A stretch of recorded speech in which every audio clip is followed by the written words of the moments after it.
Some people go through life untouched by the unknown. Others seem drawn to it.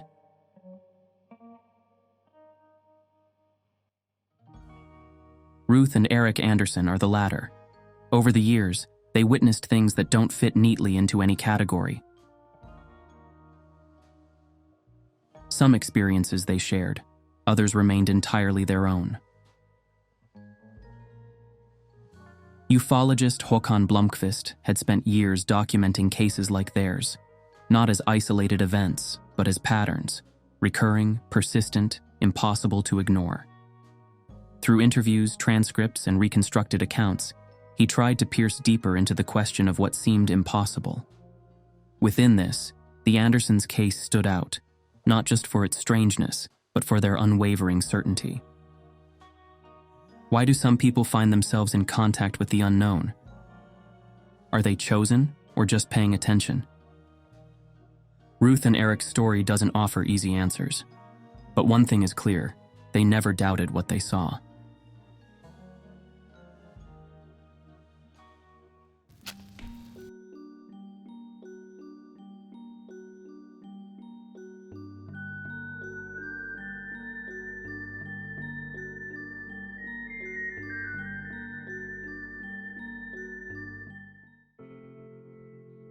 As Håkan Blomqvist sits down with Rut and Erik Andersson, he can't help but notice. Stories like this turn up everywhere. Different places, different people, same unanswered questions. Stories Lost will adapt this narration as closely as possible to Håkan's own account in Ufologen magazine, issue 14, from 1974. We often read about strange encounters abroad, mysterious phone calls, visits from unknown figures, repeated contact with something just beyond comprehension. These stories, especially from the United States, follow a pattern, one that invites both fascination and skepticism. It's easy to assume that such cases don't happen in Sweden, that whatever unfolds in the dark corners of the American landscape simply doesn't take root here. But perhaps that assumption is wrong. Perhaps the difference isn't in the events themselves, but in how they are told, or more often, not told. In Sweden, those who experience the extraordinary seem more reluctant to share it. The case of Rut and Erik Andersson doesn't fit neatly into the most extreme reports of contact, yet it stands out. Their experiences stretch over years, layered and persistent, leaving behind more questions than answers. Future documentation may reveal other cases like it, but for now, this one remains open. So now let's introduce the main persons involved. They are a Swedish couple living in the Stockholm area. For natural reasons, they do not want to appear under their real names, so for simplicity, we will call them Erik and Rut Andersson. They do not differ significantly from any other average couple, except that Rut has some clairvoyant abilities and has had many experiences of a parapsychological nature. After attending a UFO lecture in 1964 at the Swedish Society for Psychical Research, their experiences began to intensify. The experiences are varied, but in his article, Håkan presents the most interesting ones in chronological order. The main details come from interviews conducted directly with Erik and Rut. A short time after the UFO lecture, Rut received several phone calls from an unknown man, who urged her and Erik to visit a place he called Vaggarö, or in English, the Cradle, on a specific evening. The calls stopped as suddenly as they had begun. After this, Erik and Rut started visiting a place called Vaggarö. There, they practiced meditation and gradually began to perceive what they interpreted as wave-like streams moving through their car. An influence that at times felt like a pushback. At first, these experiences were sporadic, but over time they became more frequent, especially during the winter of 1964. The disturbances became so persistent that they started wondering if someone was trying to prevent them from traveling to Vaggarö. In the interview with Håkan, Erik recalled a particular night when they had nearly hit a deer on the road. Rut confirmed the memory, but added that there were times when the car wouldn't start at all. She specifically remembered one evening after work when they were supposed to leave home. It was a frosty winter night, completely still, and suddenly when they sat in the car, everything shut down. The lights went out. The engine refused to start. Nothing worked. To her, it felt as if something was actively preventing them from leaving. Eventually, we had to push the car a bit and try again, Ruth explained. Then it suddenly started as if nothing had happened. Another night, Erik's brother had given us a camera, and we had planned to take pictures. We were walking hand in hand when suddenly a bright light appeared behind us. It was so intense that we could see our shadows cast forward. Then, as quickly as it had come, it vanished. It was so white, almost bluish, like when you use an electric welder, Erik added. Ruth added that it was even brighter than daylight. When they came up onto the road, both of them were trembling slightly. It had passed directly over the spot where they had just been walking. Håkan asked if that meant the light would have hit them if they hadn't moved. Erik confirmed this. They had jumped into the ditch on either side of the road, and he had a camera that his brother had set up for him to take photographs. Before that, Ruth had told him to remove the lens cap in case something happened. At the time, Erik had said there was no rush, but when they got back onto the road and saw that rocket rise toward the sky again between the trees, Ruth turned to him and asked if he had taken a picture. "Picture?" Erik replied. "You have the camera in your hand," she retorted. Realizing this, he exclaimed, "Oh, for hell's sake, I do." Despite their experiences with the rocket and the strange light, Erik and Ruth continued their trips to Vaggarö. Nothing unusual happened until October 29th, 1965, a night that would be etched in their memories. Later, they would learn that other Swedes had also reported seeing unidentified flying objects across the country that same night. On the evening of October 29th, 1965, they received a mental message telling them to go to Vaggarö at 10 p.m. The voice also gave them a warning. "Be careful. There is a power struggle happening on Earth." In the reconstructive photo with added sketches, a desolate rural road stretches into the distance, flanked by open fields under a vast, empty sky. A vintage Volvo is stopped at the roadside. 4 figures move toward it. Their heads are oversized, round, almost featureless except for dark hollow centers that suggest eyes. Their bodies are thin, tapering, draped in something undefined. They emerge from the field, drifting onto the road, closing the distance. The landscape offers no cover. Erik explained, "When we arrived at the place where we used to sit and had been told to go, I don't know, but something had gone wrong with the time itself. We were supposed to be there around 10:30 p.m., but we arrived at 9:30 p.m., and those guys were already there. We didn't see them until we had parked the car. It wasn't completely dark yet, just twilight. They were already there, down on the field, and they came very close, about half a meter from my side of the car. I honestly don't know how many there were. We think there were 5 or at most 6, but there could have been more. They were somewhere between 1.25 to 1.5 meters tall, with huge heads and glowing eyes. It was like phosphorus, reddish. You couldn't see any pupils. They didn't walk. They floated straight ahead, and they didn't move in smooth lines. We also had a transistor radio, and it was on the whole time while they were there. We had turned off the car and the lights, but we had the radio loose in the back seat. 5 minutes past 10, they were playing Haydn, or maybe there was a church service first. And then, to put it bluntly, all hell broke loose. That was when we got really scared. Erik and Ruth froze. They hardly dared to move and found it difficult to breathe. At the same time, the beings began moving faster and glowing more brightly. Ruth tried to start the car, but nothing happened. They looked at each other and realized that this was one of the strangest experiences they had ever had. Erik got a brief but clear view of one of the beings, which he later sketched. It was small, thin, and had a large head with big black eyes that lacked pupils. Erik recalled how, in that moment, he had desperately wished for a car to come down the road, but none did. The beings disappeared into the field, and then it was as if they were about to land right on top of the car with a saucer. The entire vehicle shook violently, the radio let out a piercing screech, and both he and Ruth instinctively threw themselves into the back seat, ducking beneath the dashboard. They were convinced the car was about to be crushed, yet no ship took off. When they returned the next day to search for any traces of what had happened, they found nothing. Thinking back, Erik found it strange. Before, when they had gone out and felt those wave streams, there had never been any sense of fear or threat. They would simply sit there, enjoying the experience. It had even felt good. They would meditate. But after what had happened with those guys, everything had changed.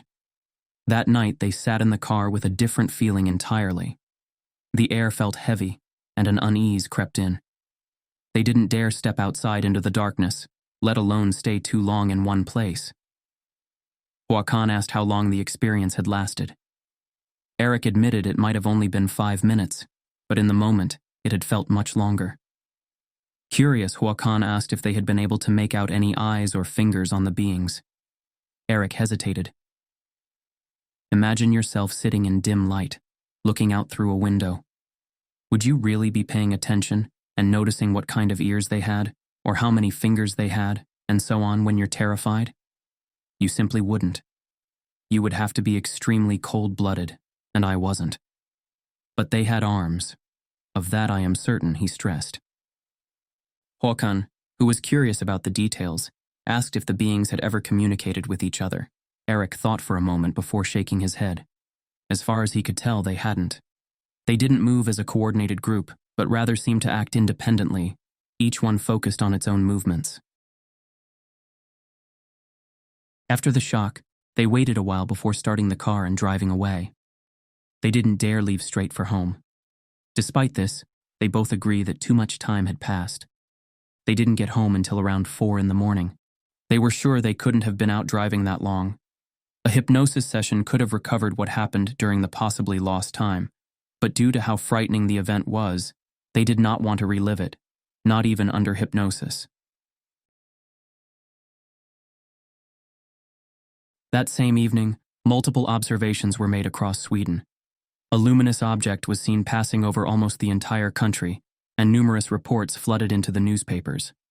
Olof Lagerkrantz, editor-in-chief of Dagens Nyheter, personally witnessed the phenomenon when he walked home from his office in central Stockholm. I walked up the stairs to Västmannagatan and stepped out onto Karlbergsvägen a minute before 7. At that moment, I saw what looked like a firework rocket with a burning white light rising into the sky above the rooftops on the other side of the street. I was surprised. It felt almost dreamlike that someone would launch a rocket at this time of day. I waited for it to explode, but it kept rising and drifted across the sky above the street. That was when I realized it could not be a rocket. As it passed almost directly above me, I thought it must be an airplane. It moved forward with majestic calm. I could not hear any engine noise, but I assumed that was due to the traffic. The aircraft was enormously long, and I began to think it might be a very narrow airship. Many years ago, I saw General Nobele's airship in Stockholm. This one was even slimmer, elongated like a cigar. As it continued its path north of Karlbergsvägen, it started to resemble a train with illuminated windows rather than an aircraft. The outlines were incredibly sharp. The only indistinct part was at the front, where the same beam of light I had initially mistaken for a rocket was still visible. When I saw the well-defined contours of the lights shining from what appeared to be windows, I became completely convinced that I was looking at an enormous aircraft. Perhaps the darkness made it difficult for me to see clearly, and I overestimated its length. When the object disappeared behind the rooftops, I was sure there was an ordinary explanation, so I dismissed the whole thing. I did mention the experience to my wife when I got home, but it was only when I later saw a report on TV about an unexplained celestial phenomenon over Stockholm at around 7 o'clock that I realized what I had seen was neither an airplane nor an airship. At around the same time, Mrs. Ingrid Sjölund and her husband also saw a cigar-shaped object in Osmo, just a few kilometers from Vaggarö. Mrs. Sjölund recalled that she and her husband saw the object gliding at a low altitude, about 400 meters away from them. The cigar was silver-colored and had several slightly rounded windows along its side. The observation lasted for several minutes, but no sound was heard. According to Erik and Ruth, some young people outside Enköping also observed small creatures running across the road around 11 o'clock in the evening. Reportedly, Enköping radio station was also out of service at the time. The events at Vaggarö didn't happen in isolation. Long before that night, Erik had already encountered the unexplained. His experiences stretched back years, hinting at a pattern, one that suggested these things didn't just happen to people, but rather, certain individuals seemed to be drawn into them. As early as 1967, Erik and Ruth were involved in other events of a parapsychological nature. During a period of 6 months, they experienced an increasing series of strange occurrences. The experiences culminated in a phenomenon that Erik later refused to talk about, while Ruth had to seek medical attention. Doctors advised her to take a vacation to recover from the strain on her nerves. The result was that the phenomena stopped, and life returned to normal for the couple. The connection between these earlier experiences and the events at Vaggarö remains unclear. But later, during a trip to Norway, something even more remarkable would take place. Ruth said, "One day, I think it was the first day on the boat, or maybe the second, I don't really remember. I was going down to the cabin to rest, as usual. When I got there, the space felt cramped. It wasn't like the Finland ferries, it was much more cramped. I walked into the cabin, took off my jacket, and looked up. There was someone standing there. The cabin had been locked. I knew that only the officers had keys. That's when I thought, I must be losing it again. I put my jacket back on and went up on deck. While standing there, I started thinking, why can't I just go back down and ask this person what they want? If I was imagining things, it wouldn't matter anyway. So I ran back down to the cabin and started talking to him. At the time, I thought I was speaking aloud, but now I realize I wasn't. Then suddenly I recognized him. He was the brother from my dreams. His hair wasn't long, and I recognized his uniform, not from reality, but from another dream. I often dreamed of this brother. Håkan asked, "What did the uniform look like?" Ruth responded, "It was like winter poplin, kind of gray-green in color. It was tight around the arms and waist too." I asked him, among other things, "Why can't you help us when the situation in the world is so dire?" "We're not gods," he said. "We can't intervene either. This is like a virus that moves around the earth." Then I asked if I could have proof that he had been there. At first he seemed hesitant. Then he said, "I will come back in October. But when you get home, you'll have a buyer for your house in August and you will move." He also told me that Martin Luther King would be assassinated and that there would be riots in Paris. When I got home, I told Erik about it, and then it all happened. Martin Luther King was murdered. The riots broke out and we got an offer on the house on August 12th. So everything he said was true. About a year later, Ruth met a medium and participated in a seance. Without Ruth having mentioned anything about it, the medium told her that she had encountered a Christ-like figure on a boat. Through the medium, it was also said that disasters would occur on Earth due to a shift in frequency. The Nordic people would fare better than the Swedes because they were more accustomed to hardship and war. The Swedes, in this scenario, would experience greater psychological imbalance. Northern Finland and northern Sweden would manage relatively well, but technology would be set back 50 years.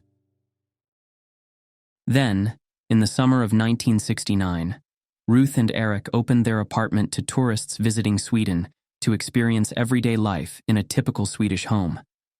At some point, almost as an afterthought, Ruth mentioned to Håkan an unusual individual who had once been part of a tourist group.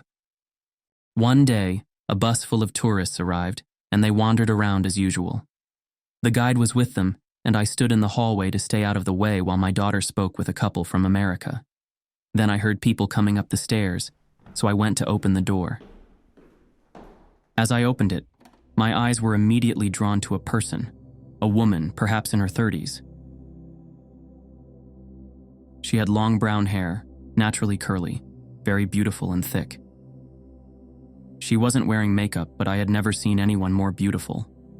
Her eyes, her teeth, everything was perfect. And beyond that, it wasn't that she was dressed in a particularly striking way, yet somehow, she looked elegantly refined. I can't explain it. There was something about her, her style, her presence, and yet she didn't wear a single piece of jewelry. She walked into the kitchen, but, unlike the other tourists, never entered the bedroom. Then she returned and stood by a green cabinet, barely half a meter from me, looking straight at me, as if I was the only person in the room. I felt certain that she wasn't just looking at me, she was looking through me, as if she could see every atom in my body.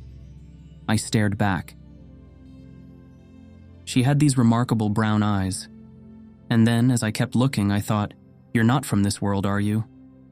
Immediately, I got a response. "Be quiet." "Are you from another planet?" I wanted to ask. But before I could speak, she told me, "Don't talk about it. We'll meet again."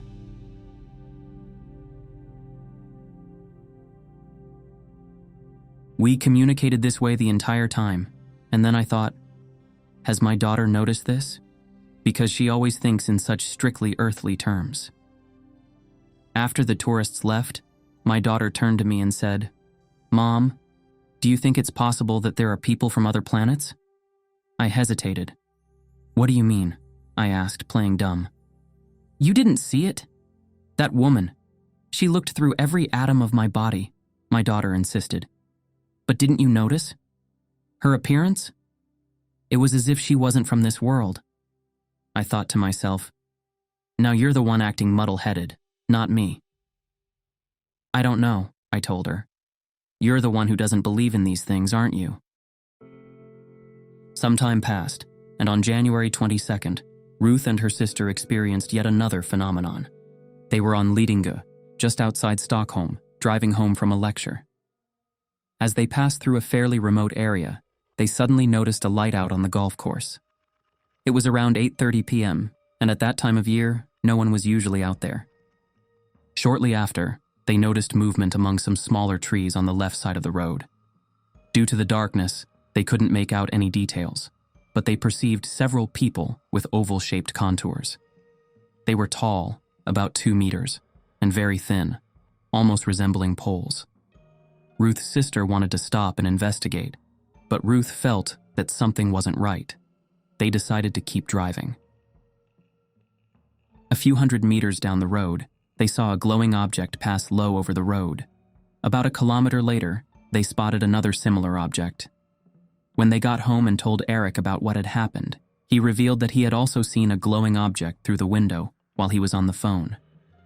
Together, they went back out to investigate the area where the figures and the light had appeared, but they found nothing unusual. After the interview, Håkan reflected on the complexity of the case. The experiences the Andersson family shared with him during that sitting were only a fraction of what they claimed to have endured in total. He had chosen to document the most significant and compelling accounts, but even these raised more questions than answers. Cases like this presented a fundamental challenge. They were nearly impossible to verify. There were no physical traces, no definitive proof, only the accounts of those who had lived through them. In the end, all that remained was the testimony of the witnesses and whether or not to believe them. Here's how he puts it in the magazine. "Since Erik and Rut Andersson are close friends and acquaintances of mine, I have had the opportunity to carefully study their experiences. I know them as honest and level-headed individuals who, despite their unusual encounters, cannot in any way be considered eccentric. They are open, outgoing, and, in my view, very sincere. To some extent, they remain uncertain about their own experiences and are reluctant to make any definitive statements. When asked why they chose not to continue actively engaging with the UFO phenomenon, they responded, 'No, we are afraid, especially for our children's lives.' They believe that there are forces within the UFO phenomenon that one should be cautious of. This kind of thinking is not uncommon among ufologists." What began as a strange encounter with lights in the sky and missing time led Erik and Rut Andersson, later revealed as Sture and Turid Johansson, into something far more profound. Their experiences, once shrouded in anonymity, became widely documented. In 1973, Sture and Turid formed a meditation group with members of the Stockholm UFO Center. For years, they gathered weekly, forging deep bonds. But on November 19th, 1976, everything changed. During a meditation session, Sture entered a trance and spoke in an unfamiliar voice, introducing what would become years of channeling. The first entity, Simeno, emerged from a life-altering out-of-body experience that later inspired Sture's 1974 book, Journey to the Light. Simeno was later replaced by Ambress, who claimed to be the spirit of an Egyptian merchant from 1000 BC. Here is an excerpt from a documentary that aired on Swedish television in 2007. What we are about to see is the 3,000-year-old spirit Ambress speaking through Erik, or Sture, as we now know his real name to be. Därför är jag här, för att lyfta er ur rädslan. Inte ur mörkret, utan lyfter vi er bara ur rädslan så går ni ut ur eget mörker. Lyfter vi ut er ur rädslan, då vågar ni handla. Då vågar ni börja söka. Och när ni väl börjar söka i ert eget liv, då kommer vi också att finna att livet existerar fortlöpande efter det jag lämnat min fysiska kropp.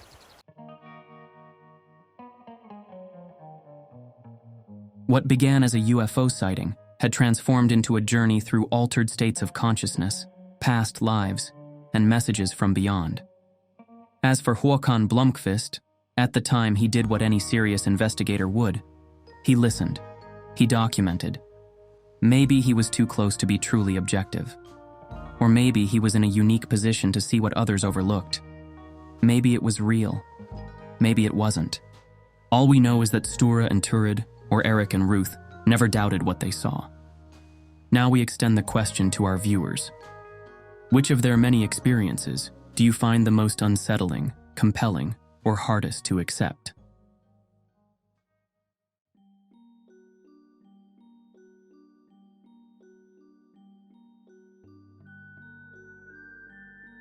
If you've enjoyed this dive into the unexplained, stick around. There's always more where that came from. And if you want to support the channel, now's the time. The YouTube algorithm seems to be having its fair share of quirks lately, so every like, comment, and subscription helps keep these stories alive and ensures they reach more people. We also want to welcome our new members to the channel and say thanks for the coffee. Of course, we also want to thank our ongoing supporters. Thank you. See you next week.